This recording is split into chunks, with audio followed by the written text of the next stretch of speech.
கர்த்தரை விட்டு தூரமாக இருக்கிறது. இதுதான் அதை குறிக்கிறது. நம்ம இருதயம் மற்ற நேரங்களில் நம்ம எப்படி இருக்கோம்? கர்த்தரை சிந்திக்கிறோமா? கர்த்தரிடத்தில் மனமகிழ்ச்சியா இருக்கிறோமா? கர்த்தருடைய வார்த்தை நமக்குள்ள இருக்கிறதா? அட என்ன இருந்தாலே இல்லாட்டியும் கர்த்தருக்குள்ள மனமகிழ்ச்சியா இருங்க. மீண்டும் சொல்றேன் பவுல் புதிய ஏற்பாட்டில் உள்ள நிருபங்கள்ல மீண்டும் மீண்டும் எதுக்கு எழுதி வச்சிருக்கிறாரு? நீங்க சந்தோஷமா இருந்தீங்கன்னா உங்க ஹெல்த் நல்லா இருக்கும். இதுதான் ரகசியம். ஒரு டாக்டர் ஒரு வலைதளத்துல பேசுறாரு, அவர் பயங்கரமா ட்ரீட்மெண்ட் கொடுப்பாரு. நெக்குக்கு இந்த எக்ஸசைஸ் பண்ணுங்க, உங்களுக்கு எல்லாமே ஸ்ட்ரெஸ்ல தான் வருதுன்றாரு. ஸ்ட்ரெஸ்னா என்ன? தேவையில்லாத கவலை. எல்லாமே ஸ்ட்ரெஸ்னால தான் வருது, தேவையில்லாத கவலை.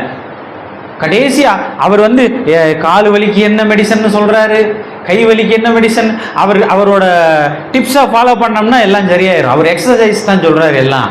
ஆனா கடைசியா அந்த மனுஷன் என்ன சொல்றாருன்னா, கடவுள்கிட்ட ஒரு புரஜாதி தானே, அவரு கடவுள்கிட்ட பிரேயர்